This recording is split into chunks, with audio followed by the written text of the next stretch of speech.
السلام عليكم ورحمة الله وبركاته داوديال kusoo dhawaada mar kale channelka Sunfortech hadaba daawadayaal maanta waxaan dib u bilaabay fiidiyoyada kala socon jirteen channelka Sunfortech oo aad maxay ahayd week kasta kala socon doontaan hal fiidiyo maalinta Jimcaha marka daawadayaal fiidiyogan maanta wuxuu ku saabsan yahay shanta application ee ugu fiican bishan March aynu imika galnay ee 2019 hadaba daawadayaal shantaas application aynu falanqayn doonaa oo aynu eegi doonaa marka daawadayaal la socda fiidiyowga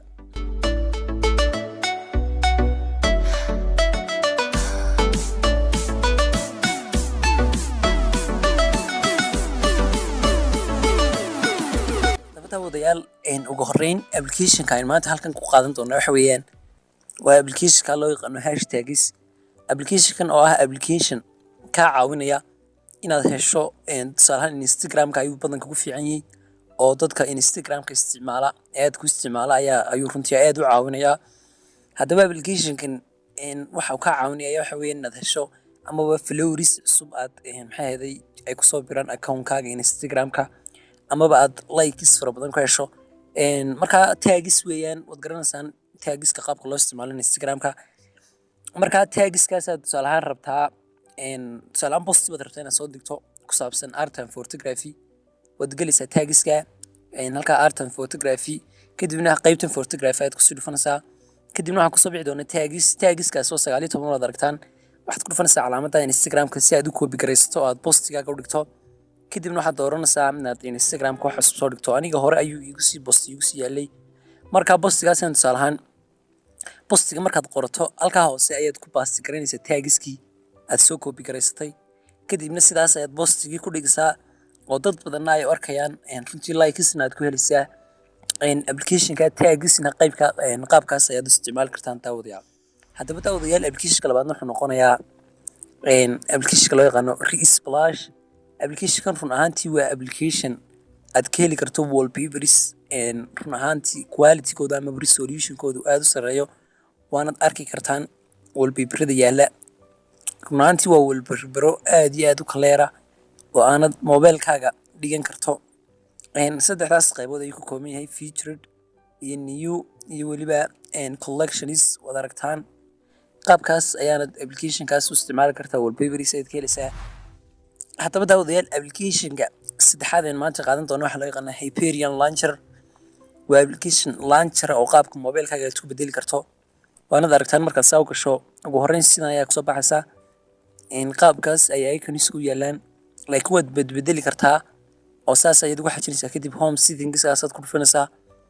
kabacdi waxaad rabto inaad ka bedesho waad ka bedeli kartaa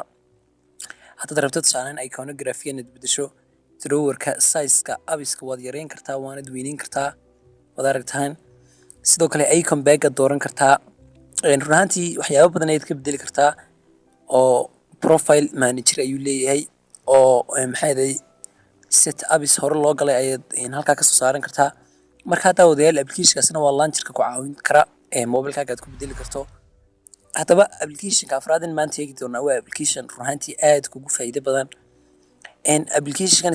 waxa loo isticmaalaa waxa loo yaqaan magaciisa message portal application-kan wixii message ku soo galay oo dhan ayuu meel isku ka keenayaa wixii aad akhriday wixii aanad akhrin waad wada aragtaan halka waxa ku jira 160 message waa notifications-ka wixii halkaas soo galay sidoo kale WhatsApp-ka markaad qof tusaalahaan qof baa WhatsApp-ka kugu soo diray message wada aragteen oo haddana delete gareeyay message-ka qofkaasi delete gareeyay halkan waad ka arki kartaa oo message aliyali message-ka halkaas soo gala halkaas ayuu kaaga soo baxayaa marka application-kan runtii waa application waa wada aragtaan message-yadii halkaas soo galay notification panel-kayga halkan ayay ku wada jiraan oo xilligu notification-ku soo galay iyo xilligu ka baxay waad wada arki kartaa application-kaasna qaabkaas ayaad uga faa'iideysan kartaa oo message portal waxaad ka arki kartaa message-yadii soo galay mobilkaaga application-ka maanta ugu dambeeyay shanaad halkan ku eegi doona waa application exercises oo magaciisa loo yaqaano stretching exercises marka application-kan ugu horeyn saas ayaad ku dhufanaysaa waana application-kaas qaybo badan ayuu ka kooban yahay wad aragtaan marka tusaalahaan waxaad rabtaa inaad morning warm up-ka aynu eeginaa tusaalahaan wad aragtaan wuxuu ka kooban yahay 10 workout 4 minute way soconayaan waad wada aragtaan marka start taasaad ku dhufanaysaa Ready to go. kadib Start with bridge. 10 second ood ku diyaar garoobiso ready to go waad aragtaan Please do this on a mat. kolba qayb buu ku soo deyn doonaa imika waqtiga waxba iska ridin mayno Hold on and think about why you started. application gas stretching exercise wada aragtaan exercise ku jira full body exercises waa application shaqeynaya qaabka applicationadan gymka lagu isticmaalo laakiin stretchna marka application gas stretching exercise na qaabkaas ay ugu faa'iideysan kartaa daawadayaal waxaan filayaa inay 5 application maanta ay ku qanciyeen ama mid kamid ama laba kamid marka daawade fadlan hadii aad applicationadan ka heshay ama mid kamid ku qanciyay please videoga like saar sidoo kale channelka hadii aad imika ku cusubtahay oo imika kugu horeysa subscribe saar videogan maanta intan ayuu ku yahay videoga kale aynu is arki doonaa daawadayaal assalamu calaykum waraxmatullaahi wabarakaatuh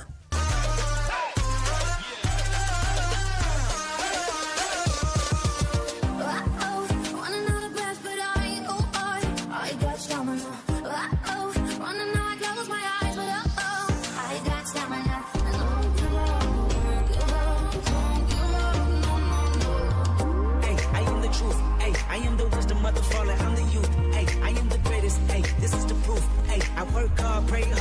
dues. Ay, I transform the pressure I'm in zone with